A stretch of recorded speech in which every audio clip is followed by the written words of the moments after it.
amigos de LDP Magazine, sean todos, pero todos muy bienvenidos a los miércoles culturales de LDP Magazine. Ya estamos en vivo y en directo con nuestro querido José Luis Flores y nuestra querida Berna para conversar sobre fantasmas en la literatura o fantasmas literarios, como ustedes quieran llamar.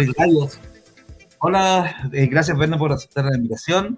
Es bacán estar acá contigo. Mis programas favoritos son donde tengo mis invitados, ¿no?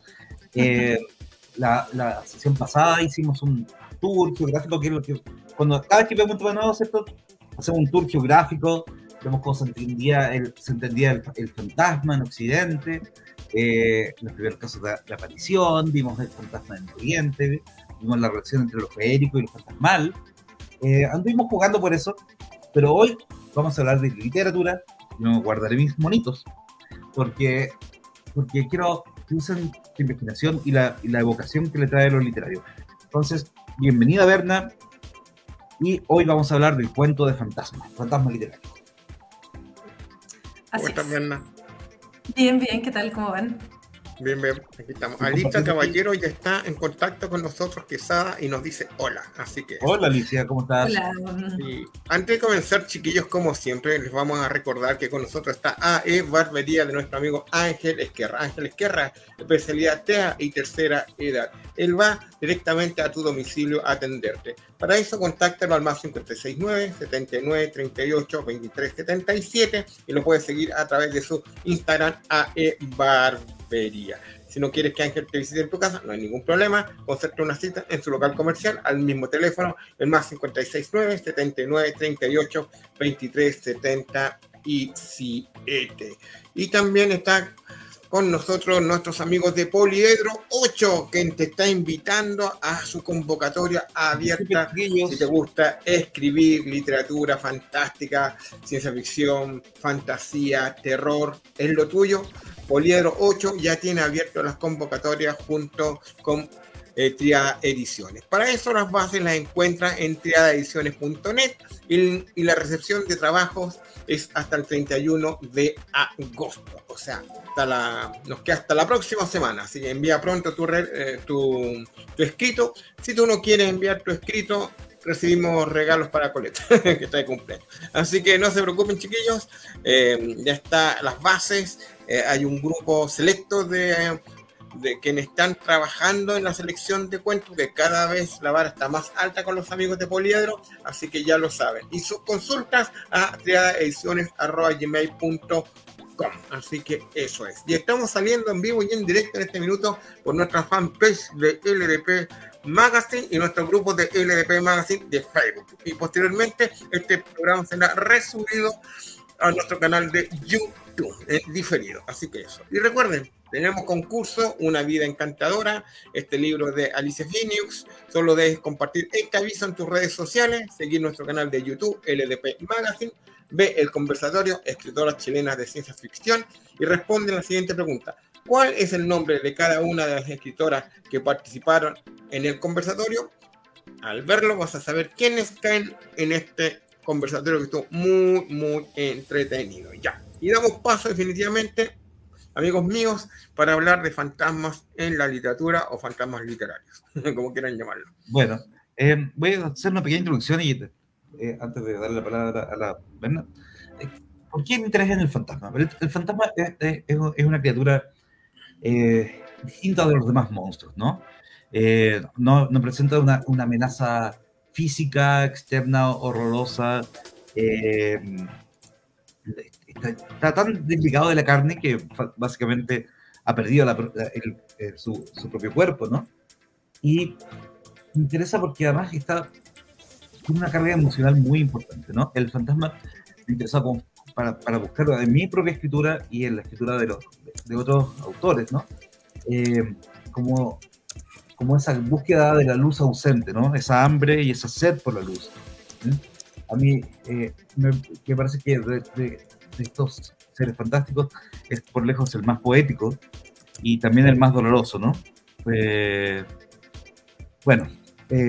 Teniendo esto en cuenta, no quiero adelantar mucho, ¿qué es el cuento fantasma Berna, querida, con pinche de locuras. Sí, yo siempre cuento la historia de que nosotros armamos esta antología de relatos de fantasmas y de relatos victorianos clásicos de fantasmas para Biblioteca Chilena, que se llamó Bóveda.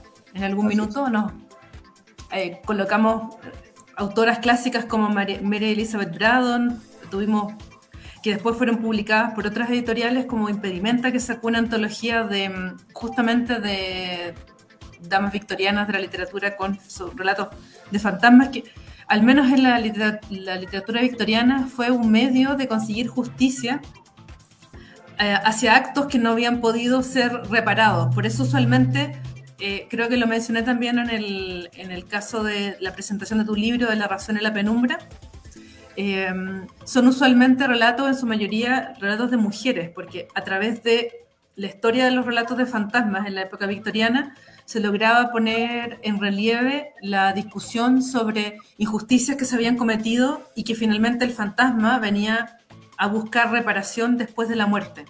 Venía a buscar reparación por un hijo perdido, un hijo asesinado, por su propio asesinato, producto a veces de la codicia o algún tipo de daño que se le quisiera hacer, o bien para tratar de buscar una reparación, por ejemplo, problemas con las tierras, problemas con herencias, problemas con, por ejemplo, dineros robados.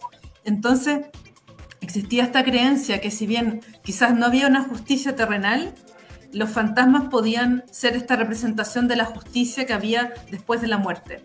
Como esta idea de que nadie se va sin cobrar, tiene esta preponderancia sobre todo en la época victoriana, en la literatura clásica, como esta idea de los fantasmas que vienen a cobrar esas cuentas.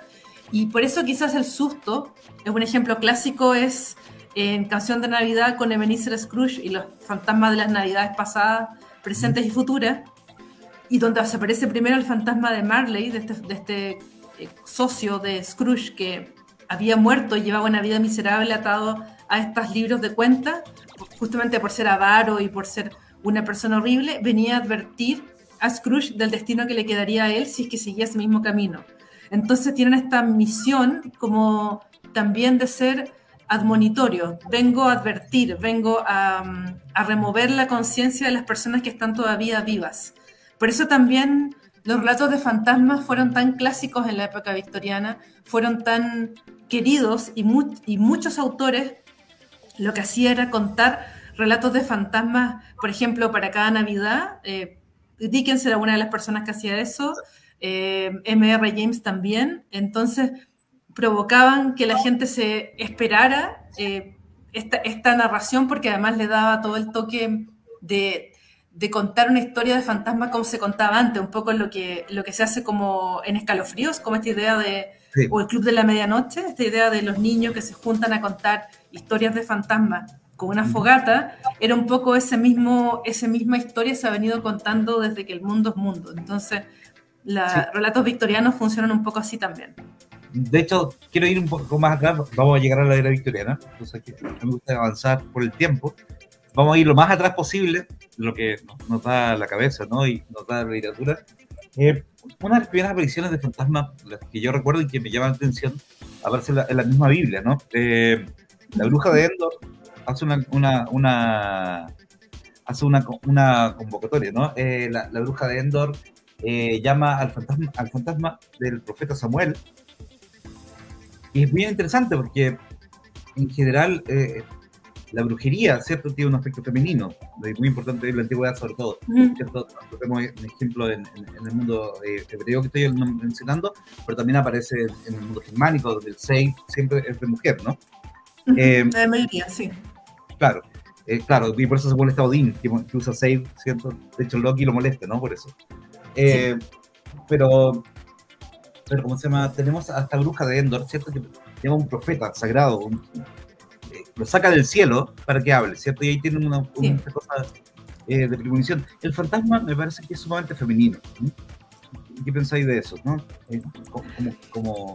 A mí me parece que quizás el contacto con el fantasma o la habilidad de poder percibir fantasmas se suele percibir como una habilidad más femenina.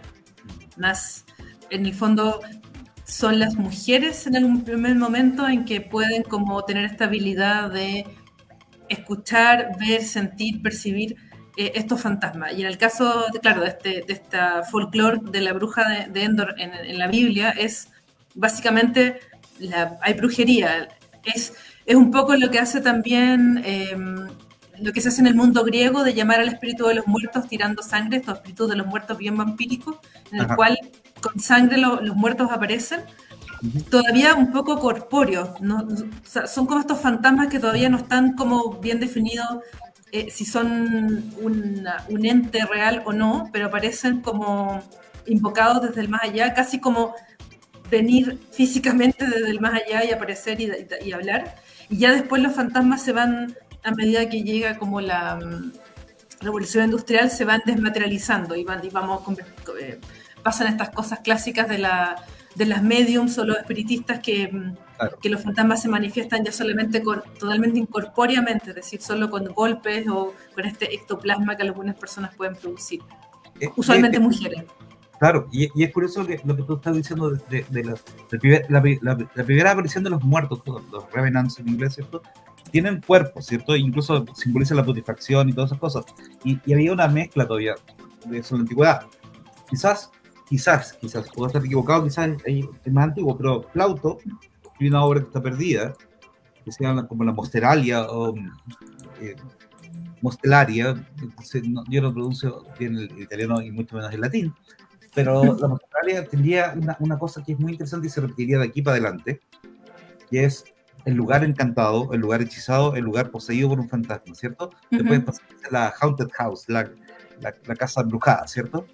Eso es muy bonito, porque en el fondo se pasa como de esta idea de los fantasmas como personas, incluso fantasmas ya de perros, por ejemplo, fantasmas de mascota, a que el mismo dolor o la misma emoción o la misma intensidad que se ve muy bien en una película que yo siempre recomiendo, que se llama The Stone Tapes, como no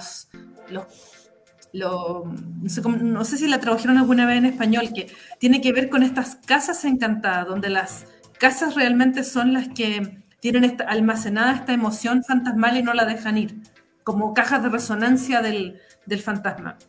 Un poco como funciona en la mayoría de las historias de casas embrujadas, como Hill House o como la casa infernal de Madison, como muy que es todo el lugar el que está lleno y está embrujado. Y muchas veces no son solo los fantasmas que vienen, sino que es la casa la que genera este contacto con el más allá y está continuamente embrujando a la gente que vive ahí, como una entidad viva, digamos. Sí, de hecho, para ejemplificar lo viejo que es el fantasma como concepto, el Plinio el Joven, ¿cierto? Que no confundí con Plinio el Viejo, que era naturalista. Plinio el Joven también describió sucesos paranormales, ¿no? Y más allá de la lemuralia y todas esas cosas que es la tradición espectral romana, nos habló de una casa embrujada. De esto hablamos incluso en el lanzamiento del librito. Sí. ¿Cómo se llama? El viejo de barba larga que hace sonar cadenas, ¿cierto? Claro. Que lo vamos a ver después en el fantasma de Canterville, ¿cierto? Y muchas otras cosas. Pero ya en la época de Plinio, ¿cierto? Ya aparecía el lugar embrujado y las cadenas como las cadenas, que son una cosa muy corpórea, ¿no? Y el acero, ¿cierto? Que es un material antimágico por excelencia. Completamente, o hierro, básicamente. El hierro frío, claro, que es contra las espadas, pero en Roma era antimágico, anti-alma. Entonces, esta alma atado con este material a la tierra, ¿no? Sí, es curioso porque finalmente es un mito o una figura que está presente en prácticamente todas las culturas del mundo. Entonces no resulta curioso que sigamos contando historias de fantasmas hasta el día de hoy, que siga siendo un elemento que cause tanta emoción y tanto... Y que a la gente le resuene tanto, como que todo el mundo tiene alguna historia alguna vez de, no sé, murió alguien y esa persona, no sé, escuché una voz que me llamaba que podía ser esa persona, escuché un olor, o sea, siempre hay como, son como estas presencias que no nos dejan, básicamente. Los fantasmas también tienen la misión de ser la memoria, de ser el recuerdo. Entonces es literalmente algo que no queremos olvidar y que se vuelve a presentar una y otra vez. Claro. Como incluso llamado por la misma persona que ve el fantasma o que ve los fantasmas. De repente no los ve nadie más, los ve solo una persona que es la persona que recuerda. Entonces también ese fenómeno es muy bonito, como esta idea del recuerdo imperecedero de alguien. De hecho, yo creo que en el Renacimiento y paralelo, quizás puede en la Edad Media un poquito antes, en los cuentos medievales árabes, que después nosotros llegaremos a conocer con la Mil y una Noche, hay una gran cantidad de muertos que retornan, ¿cierto? Sí. Y a veces se mezclan con los jinn y los muertos corpóreos como los ghul, ¿no? Sí. Pero ya en la Mil y una Noche y después la literatura del Renacimiento se empieza a ver que el fantasma tiene su propia función. El fantasma del papá de Hamlet, por ejemplo, claramente un fantasma, un espectro vengador, pero que no interviene donde los vivos, sino que está atado a la culpa de Hamlet, ¿cierto? Dice, por favor, venga mi muerte. Y Hamlet tiene la opción de o vengar la muerte o seguir su vida feliz, ¿no? Hacerse el huevón, por decirlo de alguna manera, ¿no? Claro, ahí está esa idea de que los fantasmas también obligan a los vivos. Los vivos se sienten obligados por los fantasmas, un poco lo que le pasa también a Scrooge. Scrooge finalmente, por el cariño que le tenía a Marley, decide, ok, voy a recibir a estos fantasmas que tú me estás contando. Pero es un poco como regañadientes, pero se siente una obligación tan grande porque es literalmente alguien que traspasó el otro lado y vino a pedirte algo, claro, que es, no puedo decirle que no, o sea, finalmente los fantasmas tienen esta como poder de literalmente venir a pedir por lo que importa o lo que les provoca, entonces es muy como terrible negarse a lo que diga un fantasma. Por eso también es como el peso que cuentan en las narraciones o en la literatura, como sí. ¿Por qué son importantes esas apariciones o por qué no se pueden obviar? Sí, sí. Tenemos una pregunta acá, chiquillo. Rafa Urquieta nos dice. Hola, Rafa. Dice Flores, dice, nunca he entendido la diferencia entre ghouls y vampiros. Pero hay dos grandes diferencias. Sí. La primera diferencia de arriba es la de, como se dice con el pisco, la denominación de origen. El ghoul es una criatura nacida desde los desiertos árabes, de estos, ¿cómo se llama?, cementerios mal cavados, porque el desierto no te deja hacer tumbas profundas, o que las llenas las desentierran, en fin. El ghoul es un muerto viviente, y a veces simplemente un caníbal, que se alimenta de los muertos. Representa el asco de toda una sociedad por la muerte, por el cadáver. El ghoul también a veces roba niños, en algunos cuentos roba niños, ¿cierto? Pero en general es un come cadáveres, es un muerto viviente traidor, como le digo a los niños de los talleres cuando vemos los muertos vivientes, porque come un muertito que come muertitos. El vampiro, por otro lado, como mejor explicaría el Pato Alfonso, y Taberna aquí puede también agregar mucho más, es un consumidor de energía vital. Es un ser que se mantiene vivo robando la energía vital del otro, ya sea esta sangre, ya sea esta energía. Ejemplos ¿cómo se llama?, de bebedores de sangre tenemos los de Lupir, ¿cierto? Tenemos, ¿cómo se llama?, al Kukut de Albania. Tenemos lo que se entiende en general por Nosferatu, que es una palabra moderna, ¿cierto? No una palabra antigua de verdad. Claro, el Burdolak, por supuesto. Tenemos todos esos que son y que son bebés de sangre, y también tenemos, por ejemplo, al Orla, que guía, ¿cierto? Tenemos a toda esta diversidad vampírica. En cambio, el ghoul es menos sutil. El ghoul come cadáveres, vive en la tierra, es viento, tiene postra, no se baña, en fin. Es un ser de la postrimería, ¿no? Vive en sociedades, como te digo, donde el cementerio y el enterrador es lo más feo que hay. Ahí vas a ver seres como el ghoul o el ghoul mismo. Sí, los ghouls además cumplen la función como de los gusanos para el ecosistema, en el fondo. Son como recicladores de la carne de los cadáveres, en el fondo. Esos son los ghouls, son son comedores de carne de muertos, digamos. Claro. Muertos que se comen a sus muertos. Los vampiros corresponden a esta visión como de un muerto que necesita energía de otros para poder vivir. Entonces no es que se coma la carne de los cadáveres, sino que lo que hace justamente es absorber energía o sangre, que son básicamente la representación de la vitalidad. Entonces no se va a comer el cadáver completo, va solamente a beber la sangre o a robarle la energía vital y ya. Eso para poder seguir viviendo, entre comillas. Claro. El vampiro es un ser que está acá arriba, es un ser de la vida, aunque esté muerto, pero es un ser de la vida. El ghoul es la muerte dando muerte. Sí, claro, que a mí no es que no comprendo, o sea, no me entra, es que si tenemos una criatura no muerta que anda revolviéndola para arriba y para abajo caminando, tenga que alimentarse como insecto, porque tiene que alimentarse. No pidamos explicaciones a... Tú estás ahí haciendo una cosa lógica y los mitos no nacen de la lógica, nacen de la emocionalidad. Sí, de nada, eso es una cosa muy importante para los amigos que nos están viendo ahora. Los mitos nacen de la emocionalidad, lo hemos dicho varias veces. Aplicarle la razón a los mitos es matarlos. No, y además que están en otro estado de... O sea, yo justo ahora estoy escribiendo un artículo de un autor que a mí me gusta mucho, que se llama Patrick Harpur, que es un ensayista, un filósofo, bueno, ensayista en general, especialista en alquimia y otras cosas, y él tiene un libro muy bueno que se llama Realidad Daimónica. Lo que hace es intentar explicar estas actividades paranormales, apariciones marianas, ovnis, monstruos, etc.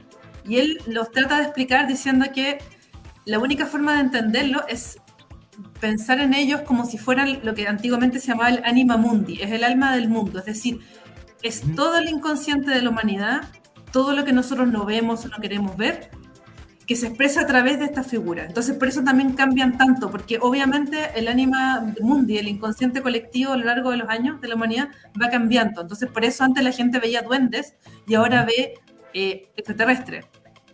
Así es. Son las mismas figuras, pero que cambian la manera en que la gente las percibe. O, por ejemplo, antes la gente veía, no sé, hadas y ahora en realidad ve, no sé, seres extraterrestres o ve, no sé, pleyadiano o está como maestro ascendido de no sé dónde, de X lugar de la Tierra o del espacio. Es como, no sé, los pleyadianos, qué sé yo.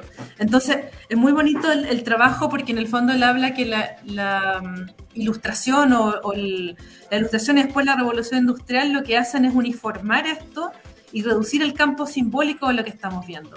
Entonces, es re interesante como explicar esos fenómenos como los ghouls o los vampiros, cómo se van mutando a lo largo de cómo la gente los va percibiendo, los mitos, van cambiando a medida que la gente va aprendiendo más cosas. Hay lugares del mundo que ya prácticamente está todo descubierto, exceptuando, no sé, el fondo del mar o ese tipo de cosas, el espacio, pero hay lugares que ya prácticamente está casi todo descubierto, Google Maps descubrió todo, pero estos espacios que van quedando son espacios de la imaginación. Él habla como de la imaginación en grande, en mayúscula. Es muy bonito el libro, se lo recomiendo mucho.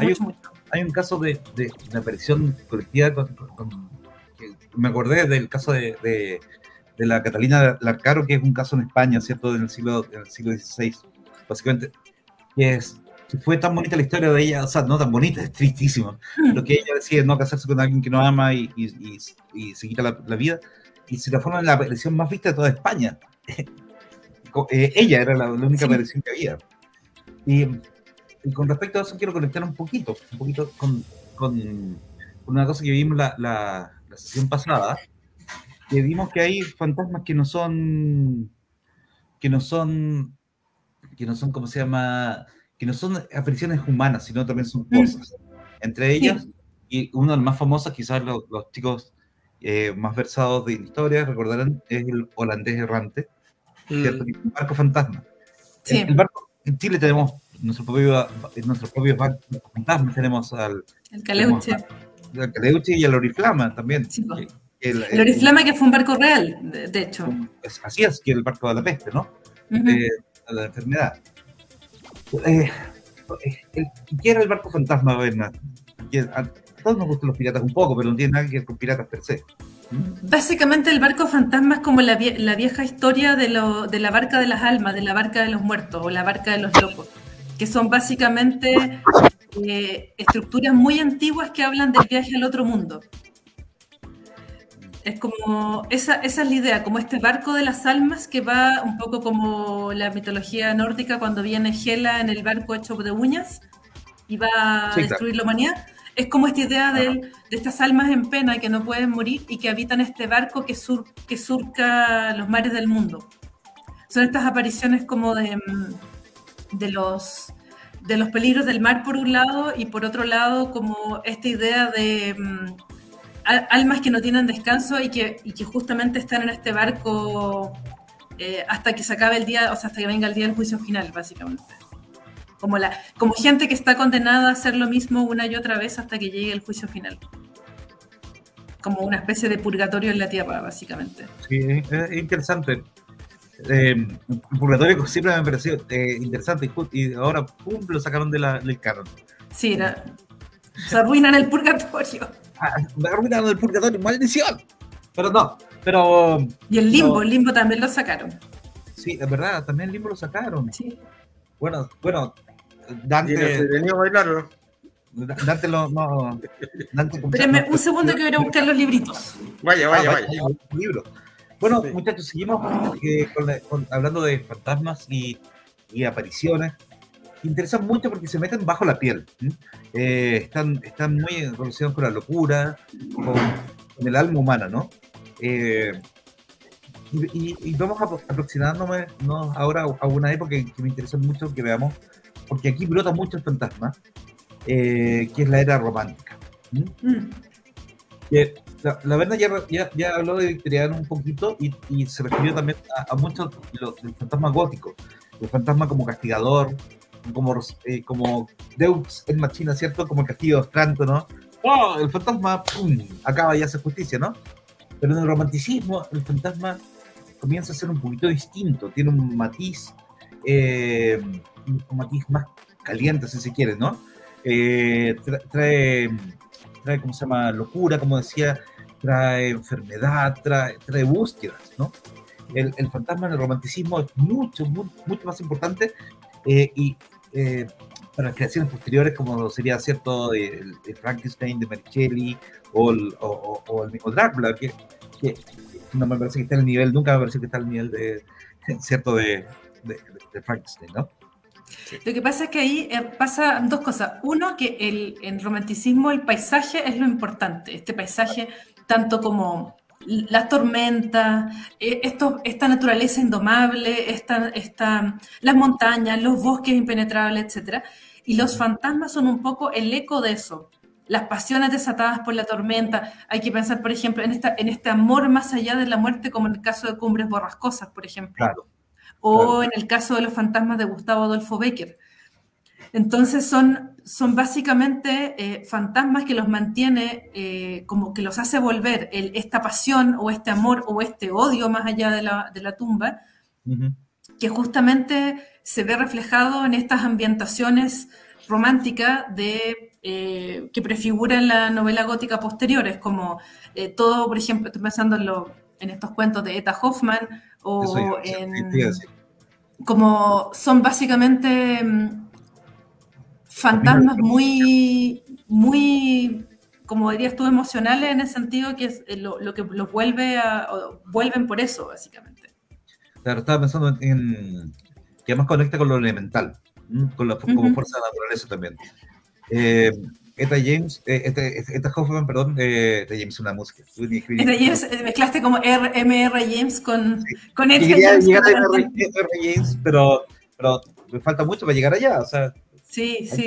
Pero es interesante como a estos autores que les interesaba la historia, como Walter Scott, ¿cierto? Igual visitaron cuentos fantasmas, ¿cierto? Como el Willy el Errante, ¿cierto? No sé cómo lo traducen. O el clásico ejemplo que doy yo de este cuento que inventa Machen, que a mí me gusta mucho, por eso siempre lo repito en todos lados, que son Los arqueros de Mons.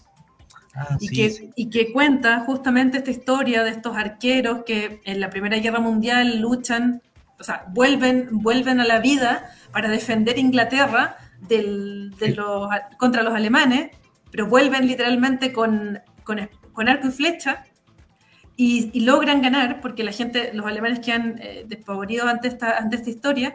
Lo publica Machen y mucha gente cree que es verdad y finalmente termina transformándose en un mito inglés y termina transformándose en algo real, en que la gente después dice, yo vi unos arqueros que, no sé, incluso en batallas de la Segunda Guerra Mundial había gente que decía, yo vi...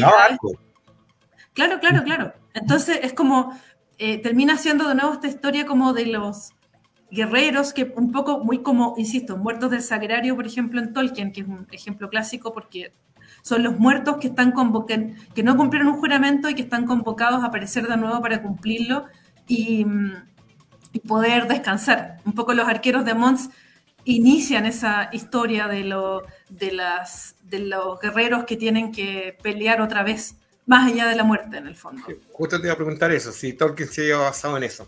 Sí, lo más probable. De hecho, en esta época, primero gótica, hay un gran conocimiento del fantasma, pero unos años después, hacia 1830 o por ahí, empieza a mejorar literariamente además el género. Se vuelve un género interesante. Entonces ahí tenemos a Le Fanu, que como saben, que es famoso por Carmilla, ¿no? Carmilla, que es un vampiro, pero también tiene sus cuentos de fantasma. Y tiene esta cosa, ¿cómo se llama? No sé cómo lo traduce, yo lo leí en inglés, el Glass Darkling, ¿cierto? Le ponen como una mirada a la oscuridad, una ventana a la oscuridad. Yo tampoco no me acuerdo cómo lo tradujeron, pero sí. Una mirada a la oscuridad, creo que puede ser así. Sí. No lo sé, no estoy segura. Claro, tenemos a ¿cómo se llama? Tenemos a Poe, ¿cierto? Que también hace su producción de su propia fantasma bastante original, ¿cierto? Bastante, como digo, ya no son fantasmas tan fríos, ¿cierto? En un cristal oscuro, así le pusieron en español. Claro, tenemos a M.R. James, ¿cierto? Que es probablemente dentro de esta primera camada de escritores de fantasmas, a lo mejor literariamente, eso que para él no era algo serio. Muy bien, tienes... Corazones Perdidos, que es la antología completa de los cuentos de fantasmas de M.R. James, que lo publicó Valdemar. Y la gracia de M.R. James es que es uno de los pioneros en que los fantasmas tienen textura, no son cosas incorpóreas, son por ejemplo, James habla de los fantasmas como, por ejemplo, como arañas, como que deja una viscosidad como si fuera una tela de araña, la gente los puede tocar, son como... Da una sensación vívida de los fantasmas más que fueran entes corpóreos. Es como una de las grandes cosas nuevas que inventa James en el género literario, que como dices tú, no era algo que se tomara muy en serio, pero era muy bueno escribiendo historias de fantasmas. Sí, claro. Él es un gran renovador del género de fantasmas, y eso, como les digo nuevamente, que él no se la tomaba en serio. Él tenía una educación cristianísima, ¿cierto? Y además muy conservadora dentro de lo universitario. Entonces, esto de escribir fantasmas era un divertimento, pero lo hizo... Era literalmente lo que contaba yo antes, que escribía para las navidades. Para las navidades escribía como este cuento para contárselo a la gente, y como que todo el mundo enganchaba y le encantaban. Es curioso eso, la Navidad del terror. La Navidad es el terror, sí, literalmente. O sea, a mí me da terror la Navidad también, pero por los gastos. No tanto los gastos, me da terror un poco la locura humana en Navidad, ¿no? No, y porque además como esta idea de que es un poco como funciona también, bueno, el Día de Todos los Santos, o el Día de Todos los Muertos, o el solsticio de invierno, funciona como esta idea del mundo liminal en el cual la frontera entre los vivos y los muertos es más delgada. Como lo hablamos con San Juan el otro día, ¿te acuerdas, Roberto? Básicamente sí. Era estos espacios liminales, ¿cierto? Claro. Así es.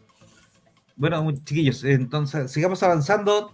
Yo sé que tienes libritos ahí, yo tengo los libritos abajo, pero si abajo... Mira, mientras que los buscas ahí, les vamos a recordar a los amigos, que ya que están aquí con nosotros, que ya está arriba el número 100 de LDP Magazine, el cual estamos viendo ahora en pantalla en este minuto, el cual directamente está completamente dedicado a todo el equipo de trabajo. Dijimos ya, el número 100, dediquémonos al equipo de trabajo que siempre ha estado con nosotros, en las buenas y en las malas.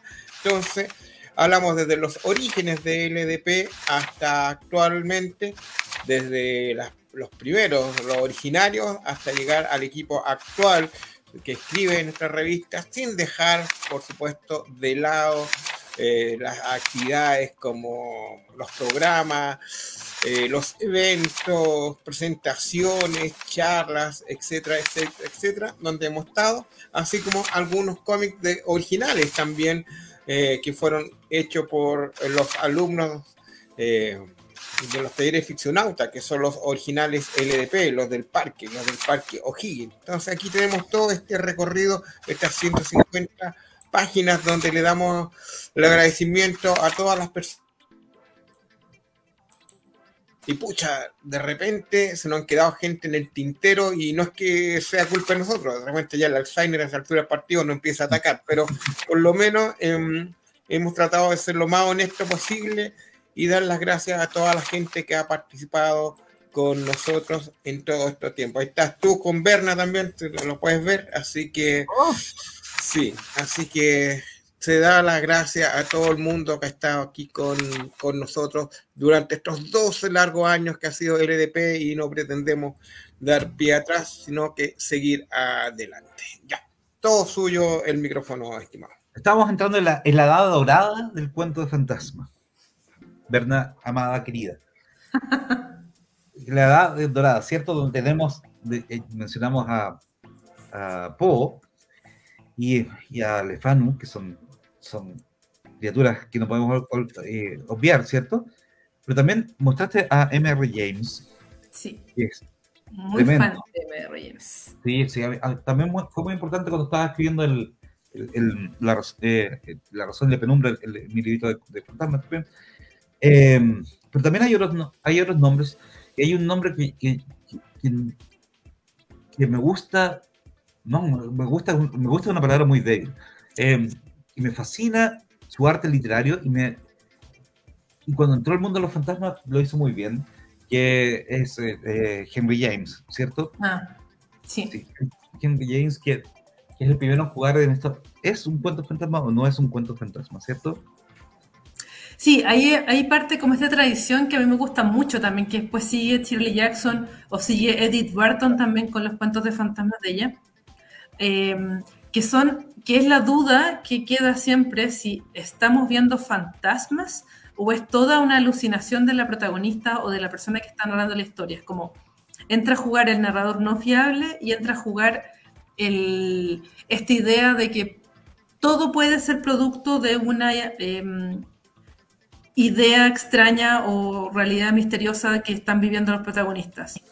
Entonces, es muy interesante lo que hace M.R. James justamente con el famosísimo Otra Vuelta de Tuerca, porque plantea una nueva visión y siempre la duda con respecto al cuento de fantasmas tradicional. Uno lo leía y sabía que se venía algo, que pasaba algo extraño, pero lo que hace James es sembrar justamente la duda y ver cómo esto es real o no, es la persona se lo está imaginando o no. Entonces, eso es un aporte increíble que hace James y renueva justamente el género de fantasma. Lo hace serio y entre comillas, lo hace considerable literariamente, aunque M.R. James también es sumamente serio y sumamente literario para mí. Pero lo cambió, ¿cierto? Hizo otra vuelta de tuerca. Le dio literalmente como esta función también como un poco de thriller y un poco como de casi relato detectivesco, como está pasando lo que yo creo que está pasando, es como hay mucha gente que lo imitó después con mayor o menor fortuna, pero la forma de escribir que tenía James además era muy elegante, eran las palabras precisas siempre, entonces funcionaba muy bien. Siempre, es una fiebre que le recomiendo tener a todos los escritores, de verdad. Si que alguien tiene que tener la obsesión por la palabra correcta, somos nosotros los escritores, ¿no? O sea, no nosotros quiénes, bueno. En fin, pero sigamos. Decíamos que M.R. James inventa hartos conceptos interesantes como ectoplasma, ¿cierto? Sí. Que se repetiría en la ficción y en la pseudociencia. Después la pseudociencia se robaría mucho de la ficción y lo haría propio, ¿no?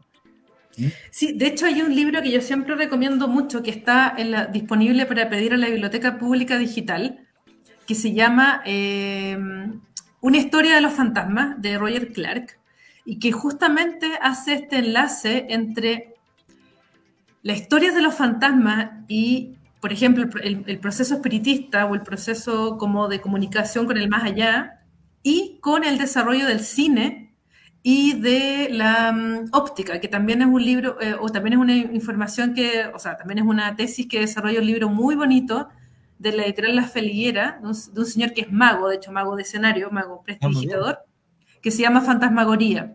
Y justamente son dos libros muy buenos en que analizan la historia paralela entre los relatos de fantasmas y cómo se relacionan con el desarrollo primero de la fotografía, después del cine, y justamente como dices tú, de esta idea del espiritismo con los ectoplasmas, con las manifestaciones físicas. Entonces, son dos libros muy, muy interesantes y que se pueden pedir en la Biblioteca Pública Digital, lo pueden sacar, son muy, muy buenos. Oye. Fantasmagoría lo tengo lejos, así que no lo puedo sacar ahora, pero es muy, muy bueno.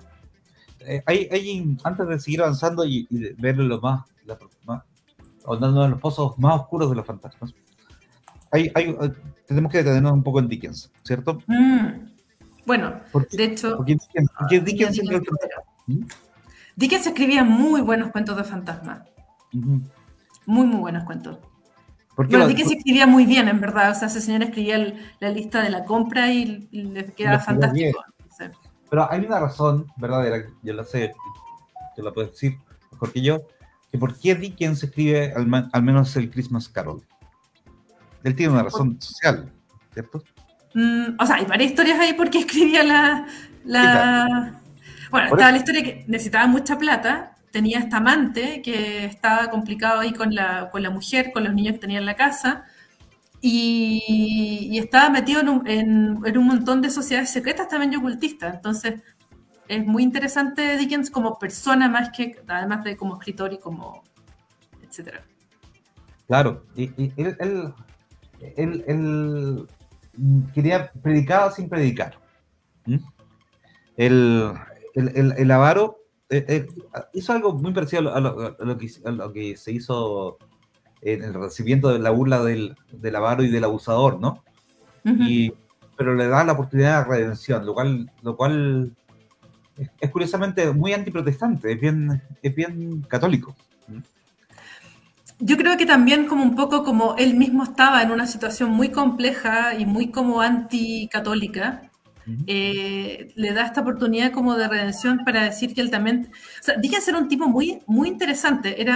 Fue periodista de los barrios bajos de Londres, escribía como Boss, ese era su seudónimo, y fue un periodista que denunció muchísimas de los problemas que había en la Inglaterra victoriana, denunció las malas condiciones laborales, denunció el trabajo infantil. Él mismo padeció el trabajo infantil, su padre estaba ahogado por las deudas, tuvo que trabajar desde muy niño. Prácticamente David Copperfield es una narración autobiográfica de la vida de Dickens.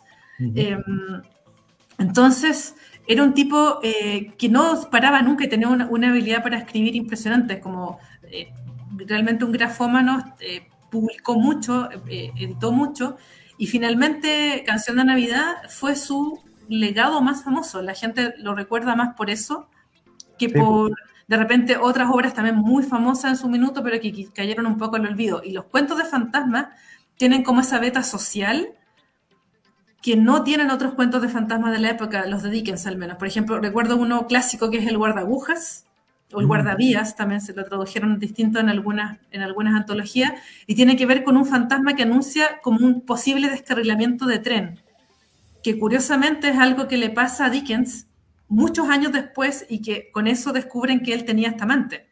Entonces, tiene cosas muy interesantes Dickens. Los cuentos están muy, muy bien escritos. Sí, y es como se llama, como te digo, de los que lleva seriedad, entre comillas, literario, hace que sea un género literario aparte de los demás cuentos de horror, ¿cierto? De los perpétricos en general. En la época victoriana también, lo iba a nombrar más tarde, pero es interesante también, que no se nos puede olvidar. También hay una cosa, un fenómeno orientalista, ¿cierto? Y hay un libro que a mí me encanta, ¿cierto? Que está en casa de casi todos los ñoños, que es el Caidán, ¿cierto? ¿Cierto? El Caidán son historias fantasmales, ¿cierto? Chinas. O japonesas en este caso. Japonesas. Sí. Son historias supernaturales o las primeras Weird Tales, porque no son lineales. Es como esta idea que llega como el orientalismo a la Inglaterra desde las colonias o desde los países con los que tenían comercio, y está desde el relato de Pusung Link, que son fantasmas chinos, Caidán, que son relatos japoneses, y que justamente fueron muy admirados por Borges, influyeron mucho en Borges también, y en la época victoriana fueron como, decías tú, como esta idea de lo exótico, de lo extraño, de lo curioso, que la gente después también se inspiraba y escribía. Claro, el cuento de fantasmas chino es muy viejo, y tiene sus propias reglas y es muy antiguo.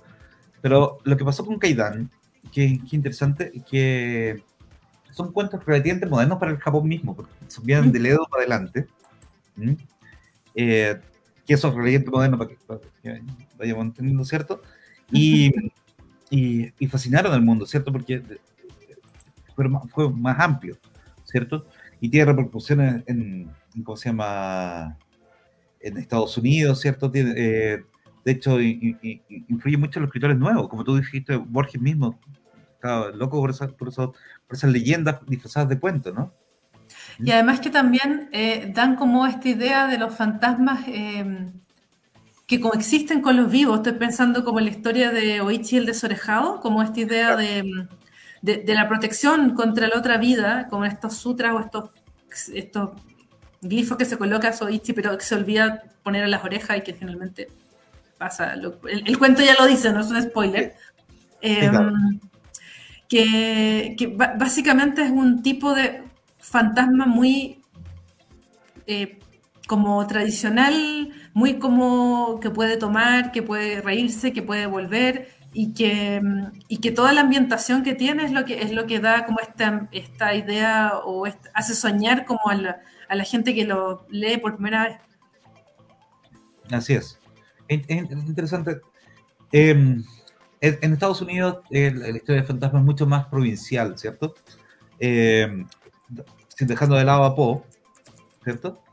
Sí. Pero tenemos al Ambrose Bierce, que es incluso más inteligente que Poe escribir. Es mi favorito de toda la vida mundial. Así es, ¿cierto? Tenemos que nombrarlo a él.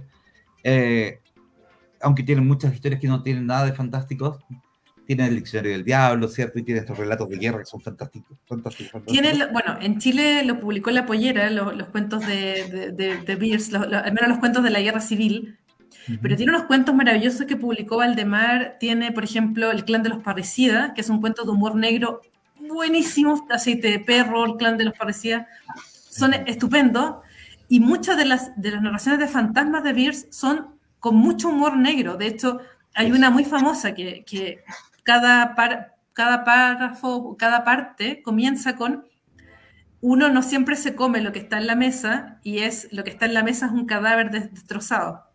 Entonces parte así, y es como, ¿qué le pasó a ese cadáver? ¿Cómo llegó? ¿Qué pasó? Entonces, Bierce era un tipo genial. De hecho, él mismo se transforma en un fantasma porque no se sabe cómo muere. Es la clásica historia que cuentan en Gringo Viejo. Gringo Viejo, por este escritor que dice, bueno, ser un gringo en México, eso es eutanasia. Me voy para allá, estoy viejo, me voy a México para que me tiroteen.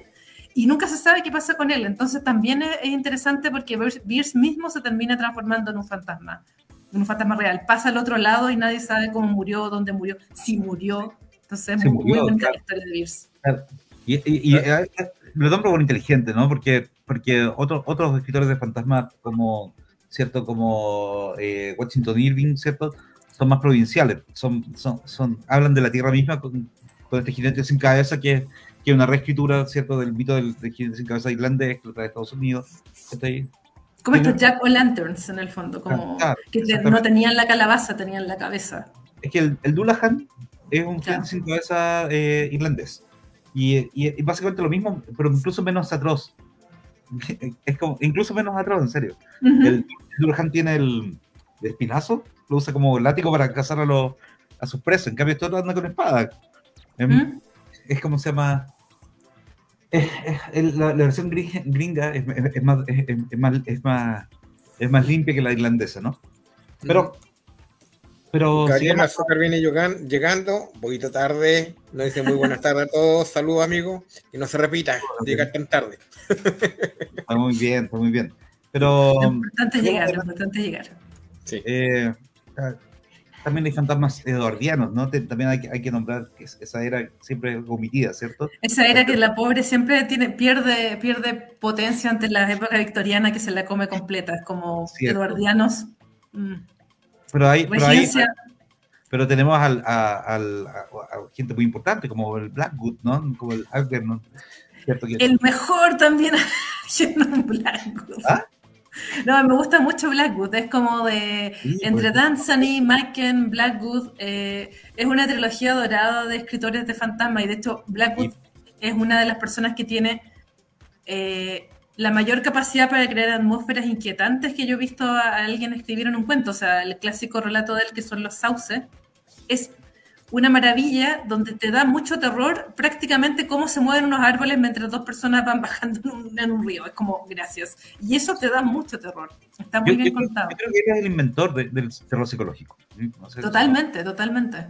Sí. Y básicamente también recupera mitos clásicos. El Wendigo también es una recuperación de Blackwood. Blackwood era un tipo, además, muy, muy interesante, como que había sido pirata, tiene una vida muy, muy entretenida.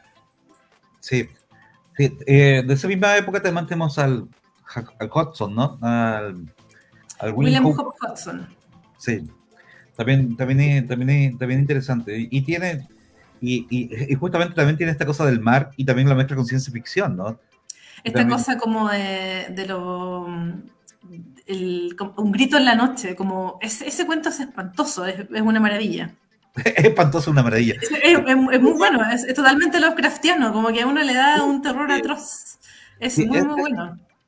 Por eso mismo quería nombrar a estos dos autores, junto con Lord Dunsany, que tiene otra cosa feérica, ¿cierto? Maravilla de maravillas. Es la base donde Lovecraft después se va a parar. O incluso alguien tan raro como Robert Aickman, que tiene estos cuentos de lo extraño. Aickman es un tipo brillante que se conoce muy poco, se ha traducido poquito, pero hay material, se puede encontrar. Y tiene una serie de relatos que son muy... O sea, uno los lee, te dan miedo, pero después son esos relatos que te quedan días, semanas y meses y uno termina pensando así como... ¿Qué pasó acá? Es muy interesante Aickman. Tiene uno que se llama Cuentos de lo extraño, que lo publicó Atalanta, un gran libro. Y todo esto a mí me gustaron muchísimo en su momento. Antes, Lovecraft los nombra todos, ¿no? En su momento. Sí. Y era un fanboy también. Pero tú sabes que el primer cuento de fantasma que hice mío venía en una colección de cuentos de fantasmas, y era de Fritz Leiber, que es el fantasma de Humo. Fritz Leiber también es otro autor muy desconocido, muy poco apreciado, y es un gran escritor.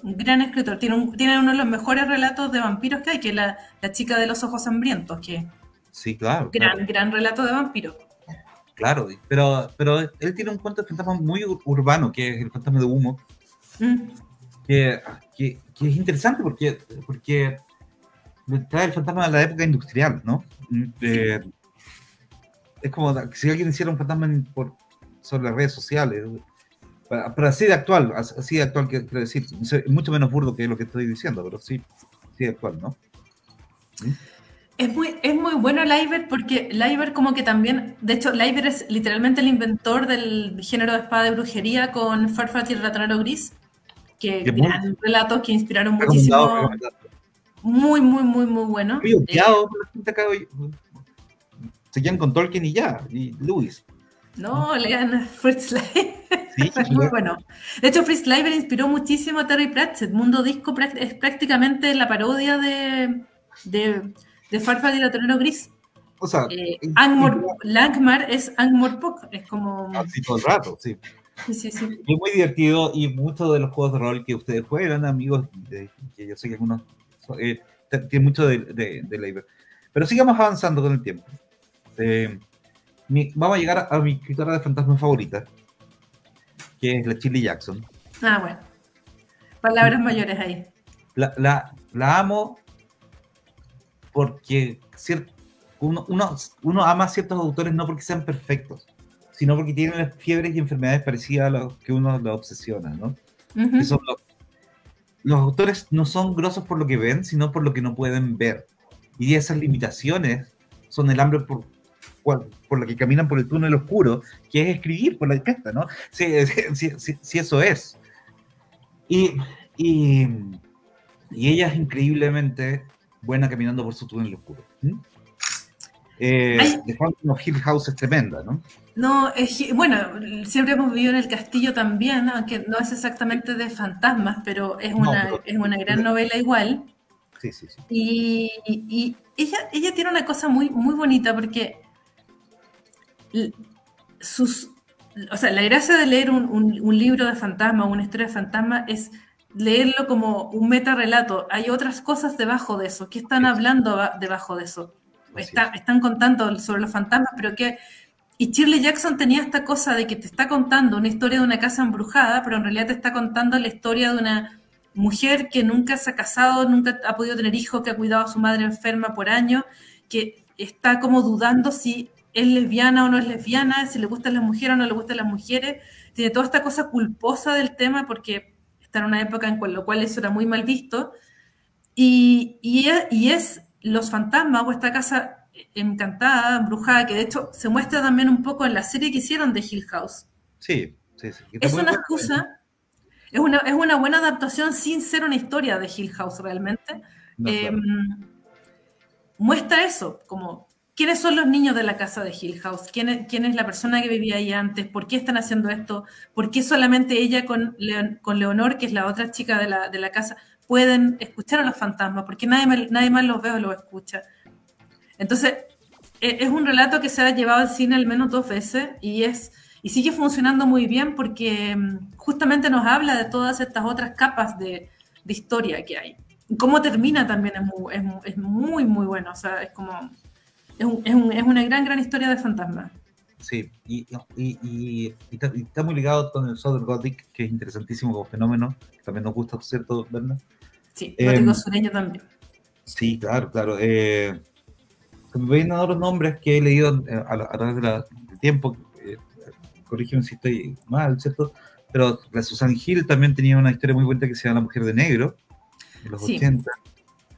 Es como recontar una historia victoriana de manera moderna. Estoy pensando también, otra escritora que hace mucho eso, una escritora contemporánea, Susan Hill, es la Laura Purcell. Sí. Que escribió una novela muy, muy, muy buena que en este minuto, no sé cómo se llama en español, que la voy a buscar porque me gusta mucho, que le pusieron como Los Aparecidos, que es de una chica que arrenda una casa, se va a vivir a una casa en compañía, se llama en inglés The Silent Companions, en español se llama, ¿cómo es que se llama igual? Pero compañías silenciosas, literalmente. Y tiene que ver con eso, con una casa embrujada donde justamente una chica se muda, empieza a encontrar como retratos de gente, como a tamaño natural, que están en la casa y empieza a sentir que esos relatos la están siguiendo, básicamente. Es una reinterpretación en clave victoriana de los relatos de fantasmas que está muy bien. Ella escribe muy bien, la Laura Purcell, en Compañía Silenciosa se llama. Junto con Susan Hill, que hace esto de la Dama de Negro también. Sí, y también se me ocurren otros nombres como el Ramsey Campbell. Bueno, de hecho acá tengo al señor Ramsey Campbell con El Libro de los Muertos. ¿Qué es el libro que Ahí está con toda su compañía y con Stephen King y otros. Sí, claro, o sea, lo bueno es que por un momento se publicaron muchas antologías de cuentos de fantasmas traducidas en español, ¿cierto? Sí. Peter Straub me parece que también tiene algunas historias de fantasmas. Sí, Peter Straub con Stephen King hicieron muchas historias de fantasmas también. Sí, claro, Stephen King sería como, no quise traerlo al tiro porque es como traer un tanque, así como cambiar el tema completo, ¿cierto? Pero hay muchos más también. Lo que pasa es que tenemos que dividir también el género del fantasma y un subgénero que sería como la casa embrujada, ¿cierto? Claro. Que también es un subgénero del cuento del relato fantasma. En Latinoamérica, ¿a quién tenemos? ¿Cómo es el fantasma en Latinoamérica? Yo creo que los fantasmas acá también son fantasmas vengadores, también son fantasmas que vienen a tratar de reparar injusticias o aparecerse como para pedir ayuda. Como pensando en relatos de fantasmas como contemporáneos o como latinoamericanos en el fondo. Claro. Tenemos también al fantasma. Hay una cosa del fantasma latino, cuando está ligado con la tecnología, que no se va del todo, por cierto, y lo vemos, por ejemplo, desde Pedro Páramo, ¿cierto? Sí. En Pedro Páramo, ¿cierto? Fantasmas, muertos que están viviendo todavía, ¿cierto? Claro, que siguen. Te siguen, claro. Rulfo, y en sus cuentos también se ve una cosa gótica, ciertamente ahí. Hay muchos escritores que sin hablar del fantasma mismo entran en la fantasmagoria, ¿cierto? Como Horacio Quiroga, ¿cierto? Estoy pensando, ¿cierto? Está Carlos Fuente también, que tiene una revisión como de los mitos de vampiros, o sea, te escribió de vampiros, escribió de fantasmas. Estoy pensando en esta escritora maravillosa que es Elena Garro también, escritora mexicana que también tiene cuentos de terror sobre fantasmas, o por ahí tenía El huésped y otros relatos siniestros de Amparo Dávila, que también es otra gran escritora de... Por cierto, lo tengo al lado. Yo lo tenía, pero yo no lo tengo. Sí. Que está ilustrado por Santiago Caruso, que es un ilustrador argentino buenísimo, muy, muy, muy bueno, y que justamente también tiene 2 o 3 cuentos sobre fantasmas. Y el fantasma vengador también lo tenemos aquí, ¿cierto? En otros géneros, en el cómic, ¿cierto? En realidad, como el Dr. Mortis, hay una buena cantidad de fantasmas vengadores. Sí. Pero el género fantasmal, ¿cierto? Ha tomado una seriedad, ¿cierto? Por supuesto, desde que la Mariana Enríquez lo agarró también, tienen sus fantasmas. Fantasmas de Buenos Aires, ¿cierto? Bueno, fantasmas de familiares. Claro. Tienen que ver como con el respeto de lo sobrenatural en la cultura popular, ¿cierto? Sí, claro. No quiero hablar de cine, porque el cine es visual y el cine nos mata a los fantasmas, ¿no? Un poquito. Hay buenas historias de fantasmas en el cine, por supuesto, ¿no? Las disfruto todas, pero el fantasma literario es un ser que tenemos que mirar, ¿cierto? Individualmente, lejos del cine. Sí, a mí me gusta como los relatos de fantasmas porque siento que como buen relato de terror permiten como jugar con la imaginación y pensar en cómo sería ese fantasma y armarte tu propio fantasma. Claro. Relatos de terror en el cine hay muy buenos de fantasmas. Estoy pensando, tampoco, bueno, este ya a esta altura es un spoiler, pero ya la película es muy antigua, El Espinazo al Diablo. Claro. De Del Toro, que es una maravilla, es muy bonita y que habla como esta idea de estos fantasmas fijos en el tiempo, como acontecimientos que se repiten una y otra vez, que vuelve como a ese tema. Y finalmente los fantasmas latinoamericanos, un poco eso, estoy pensando en cuentos también de Silvino Campo en Argentina, o la misma Samantha Schweblin también, como de la nueva camada de escritoras argentinas. Ahí juegan más con lo feérico, con lo surrealista también, ¿no? Sí. Y hay grandes como exponentes de relatos de fantasmas en Latinoamérica. Creo que es un relato universal. La gente puede sentirse como convocada a escuchar y todo el tiempo como a saber de estas historias. Como que la gente siempre las quiere hacer. Estoy pensando como lo que hizo César Parra de juntar historias chilenas de fantasmas, como como que la gente le mandara su historia, y hay muchísimos podcasts en que la gente se junta a hablar de historias de fantasmas y de apariciones, de historias en el cementerio general, de historias en Santiago Centro, historias en el metro, fantasmas del metro, los fantasmas del centro de Santiago. Entonces, es un tema que convoca mucho. Sí, y lo vemos en otros medios como cómics, ¿cierto? Como cómics como Hellblazer. A mí siempre me ha gustado, por ejemplo, lo que hizo el R.L. Stine en Goosebumps, ¿cierto? En Escalofríos. En Escalofríos, sí. Que era para niños, porque conectaba. La historia del fantasma también nos vuelve niños un poco cuando la escuchamos y la contamos, ¿cierto? Que es lo que apela también el César en su libro. Es que también tiene que ver con esta historia del asombro, como pensar o saber que el mundo físico no es una limitante y que hay algo más allá que nos permite como soñar también, aunque nos da susto, obviamente, pero es como, no sé, las personas realmente pueden venir, pueden volver, me pueden ayudar. Por eso también hay mucha como la tradición de rezarle a las ánimas del purgatorio, como gente, o sea, la gente le reza a la gente muerta, o sea, literalmente. Claro, por supuesto que sí. No sé, estoy pensando en la capilla de las ánimas que está en Santiago Centro, que es una capilla hermosa, muy poca gente la conoce, pero es una capilla muy bonita, que se cayó un poco por el terremoto, se volvió... Y hay muchísimas peticiones a las ánimas. Está ese famosísimo cuento del 2 pesos de agua, que son 2 pesos de agua para las ánimas, claro, de Juan Bosch, en que la gente... O sea, igual es extraño este concepto de le voy a prender velas a los muertos, le voy a pedir ayuda a los muertos, me van a ayudar. Pero la gente cree en eso y funciona. Sigue siendo una creencia importante, valiosa. La misma animitas. Y el llamado a los muertos y el llamado a la presencia también ha tenido una cosa bien importante en la poesía. No lo nombramos porque está interesante, pero por ejemplo, Lord Byron hace unas cosas interesantes con los espíritus, ¿cierto? También, ¿cómo se llama? ¿Cómo se llama el del Old Mariner? ¿Cómo se llama esa? La balada del anciano marinero, ese es Coleridge. Es Coleridge, exacto, de eso me quería acordar. Que son presencia, que hacen presencia, ¿cierto?, de lo mágico en su poesía, ¿no? Sí, y en general el tema de los fantasmas, estoy pensando, por ejemplo, en algo tan chileno como Gabriela Mistral y los sonetos a la muerte, en que le dedica la poesía a su novio muerto. Y literalmente es como, voy a bajar la tumba helada en que los hombres te pusieron. Es extremadamente gótico ese poema. Claro, es como, sí. Y termina ganando los Juegos Florales, etcétera, el premio municipal, porque es un poema de una intensidad tremenda. Estoy pensando muy así como Cumbres Borrascosas, esta idea del amor más allá de la muerte, y literalmente le estoy escribiendo este poema a esta persona muerta, a un fantasma.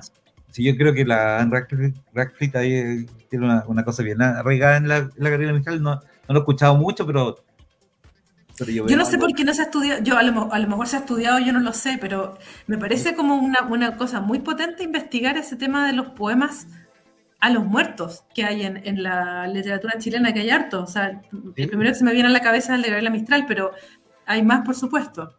Voy a hablar con nuestra amiga Marianne Leighton, que está haciendo su postdoctorado en poesía chilena y latinoamericana. A ver si nos pesca con el tema para conversar sobre eso algún día. Sí, porque es muy interesante. Los sonetos de la muerte es como... literalmente le estoy escribiendo un poema a alguien muerto. Es bien tremendo y funciona. Es muy bien escrito. Sí. Bueno, muchachos, vamos ya terminando. Antes de que aquí en la casa nos acribillen por alargarnos. Sí, claro. Gracias Berna. Berna, te quería invitar para que también nos acompañe el próximo mes. Ya. Ahí vemos qué fecha va a ser exactamente, porque viene el 18 y todas esas cosas, ¿no? Sí, pues avisen con tiempo. Con tiempo, yo te voy a avisar con tiempo, para que hablemos de un tema que también me interesa mucho, que es el constructo en los cuentos de fantástico y de terror, ¿no? Ya. Yo soy muy fanático del Golem, de la novela El Golem, ¿cierto? Sí. Del Gustav Merrick, ¿cierto? Él es uno de mis autores favoritos, porque no tiene miedo de meter básicamente conjuros reales en su obra, ¿no? pero el constructo, ¿no? Finalmente el monstruo de Frankenstein también, ¿no? Literalmente como autómatas también. Yo hace poco hablaba con un amigo del tema autómatas, como esta idea de cuerpos artificiales que se mueven. Entonces como... me gustaría inaugurar ese tema contigo también, Berna, para el próximo mes. Dale. Y te acuerdas de Hugo, cuando hablan del autómata también, así. Hugo. Pero esa memoria, Roberto, es la cosa que se acuerda del Roberto. Hugo Cabret. Sí, Hugo Cabret. Hugo Cabret, justamente. Sí, Hugo. Pero bueno, me gustó más el libro que la película, pero bueno. El libro era muy bonito. Sí. Está muy bien hecho. Sí. Amigos, recuerden, AE Barbería de nuestro amigo Ángel Esquerra, facilidad y tercera edad. Ángel te va a visitar directamente a tu casa, al más 569-79-38-23-77. Puedes hacer tu cita con él. Y también lo puedes seguir a través de su cuenta de Instagram, AE Barbería. Pero si tú no quieres que Ángel te visite en tu casa, no hay ningún problema. Consiste una cita para visitarlo en su local comercial al más 569-79-38-23-77. Y los amigos de Poliedro 8 ya tienen una convocatoria abierta que está hasta el 31 de este mes, que es a través de Triada Ediciones y por supuesto Poliedro. ¿Quieres participar? Busca las bases en www.triadaediciones.net y hay plazo hasta el 31 de este mes, el 31 de agosto. Si te gusta, como hemos dicho, la literatura de ciencia ficción, fantasía y terror, esto es lo tuyo. La vara cada vez está más alta en los poliedros, así que no dejes de consultar con cualquier duda a triadaediciones@gmail.com. Y también tenemos concurso de nuestra querida escritora Alicia Phoenix, Una vida encantadora. Solo debes compartir este aviso en tus redes, seguir nuestro canal de YouTube, LDP Magazine, ve el conversatorio Escritoras Chilenas de Ciencia Ficción y responde la siguiente pregunta. ¿Cuál es el nombre de cada una de las escritoras que participaron en el conversatorio? Tu respuesta a nuestro correo electrónico ldpenvivo@gmail.com. Así chiquillos, estamos dándole paso final al programa de hoy y estamos muy contentos porque esta última semana Mundo Viñeta ha explotado en gente. Eso nos tiene muy contentos. Los días miércoles también ha tenido muy buena acogida en los programas y parece que de cierta manera lo estamos haciendo bien. Y eso, felicitaciones a todo el equipo. Así que eso. José Luis, palabras finales. Gracias a los chiquillos que nos vieron hoy día. Por WhatsApp me pregunta una alumna si podemos poner una lista de los libros. Por supuesto. ¿Cómo se llama? Con Berna podemos ponerlo después en nuestro Facebook. Sí, yo usualmente siempre en el blog que es malditaverna.com.wordpress, pongo siempre como hago una pequeña notita y pongo ahí todos los libros que mencionamos. Así que creo que lo voy a hacer también ahora, por si acaso. Lo voy a dejar seguramente en Facebook. Hay libros muy interesantes.